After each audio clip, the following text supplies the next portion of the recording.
السلام علیکم دوستوں، آج کی کہانی کا نام ہے مینڈک کی کتاب۔ کسی چھوٹے سے تالاب میں ایک مینڈک رہا کرتا تھا۔ نام تھا اس کا ببلو۔ پڑھنے لکھنے میں اس کا دل نہیں لگتا تھا، کام کاج میں بھی صفر تھا۔ ایک دن کہیں سے اسے کتاب مل گئی۔ کتاب بہت خوبصورت تھی، سفید رنگ کے چکنے چکنے سے پیج اور اس پہ رنگین تصویریں، بچوں کی بھی اور جانوروں کی بھی۔ اس کا دل چاہا انہیں پڑھے، پتہ نہیں کیا کچھ لکھا تھا اس کے اوپر، لیکن ببلو مینڈک کو تو پڑھنا ہی نہیں آتا تھا۔ یہی سوچتے ہوئے وہ ایک باغ میں چلے گئے۔ باغ میں رنگ برنگی چڑیائیں چھپن چھپائی کھیل رہی تھیں۔ جگنو اور پیاری پیاری سے تیتر بٹیر، نہ جانے کیا کیا نام تھے ان جانوروں کے۔ وہ سوچتے سوچتے جا رہے تھے، اے ببلو مینڈک، یہ تو بتاؤ یہ کیا ہے؟ یہ ایک کتاب ہے۔ اچھا، یہ کتاب ہے، اس میں کیا لکھا ہے؟ دیکھو تو کتنی پیاری پیاری چڑیاں، ارے یہ دیکھو جگنو اور یہ دیکھو تیتر۔ لیکن بھائی ببلو مینڈک کو تو پڑھنا ہی نہیں آتا تھا۔ ہائے ببلو مینڈک، تمہیں تو پڑھنا ہی نہیں آتا، ورنہ تمہیں میں سناتے اس میں کیا لکھا ہے۔ ببلو مینڈک یہ سن کے بڑے شرمندہ ہوئے اور کہنے لگے، اللہ، میں پڑھتا تو کتنا اچھا ہوتا، اسکول جاتا تو کتنا اچھا ہوتا، آج یوں شرمندگی تو نہ ہوتی۔ دور سے درخت پر ایک پری بیٹھی تھی، اس نے سب کچھ دیکھ لیا۔ اس نے ببلو کے لیے دل سے دعا کی اور جناب پھر کیا تھا، ببلو مینڈک تو فر فر پڑھنے لگے۔ ایک کے بعد ایک کہانیاں سناتے چلے جا رہے تھے وہ۔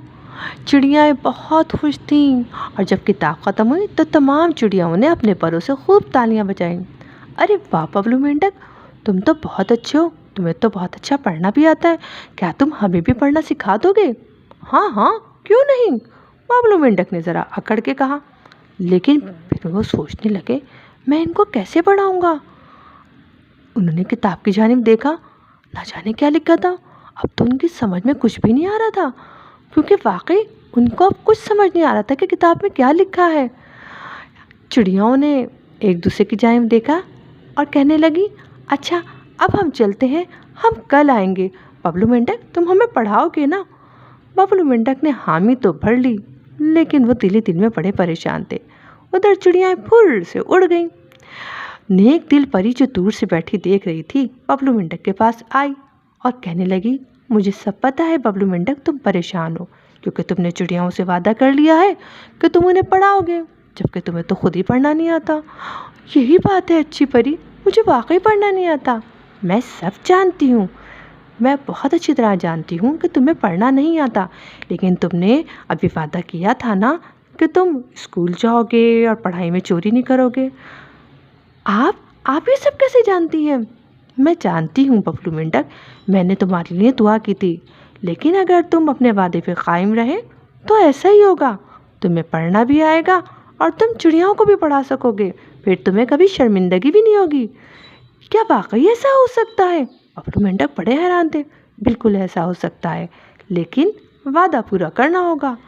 آپ صحیح کہتی ہیں نیک دل پری، میں ایسا ہی کروں گا، میں روزانہ اسکول جاؤں گا، پڑھنے میں چوری نہیں کروں گا۔ ببلو کی یہ باتیں سن کے اچھی پری بہت خوش ہوئی اور پھر سے اڑ گئی۔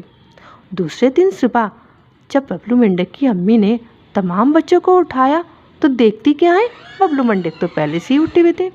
ارے یہ کیا، تمہاری طبیعت تو ٹھیک ہے بیٹا؟ جی امی، میری طبیعت بالکل ٹھیک ہے، آپ مجھے جلدی سے ناشتہ دیں، آج سے میں بالکل بھی چھٹی نہیں کروں گا، روز اسکول جاؤں گا، دل لگا کے پڑھوں گا۔ ارے واہ، یہ تو بڑی اچھی بات ہے۔ اور پھر ایسا ہی ہوا۔